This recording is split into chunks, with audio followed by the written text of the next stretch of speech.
Мұғалімдер баланы соққыға жығуда. Видео бастамас бұрын бір ғана лайк түймесін баса кетулеріңізді сұраймын.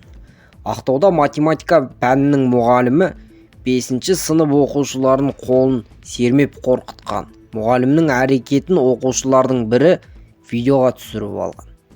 Кадрдан ұстаздың дауысы көтеріп, партаны ұрған оқушыларға қолын сермегенін көруге болады. Ата-аналар мектеп директорына хабарласқан. Содан кейін сыныпқа математика мұғалімі ауысқанын атап өтті.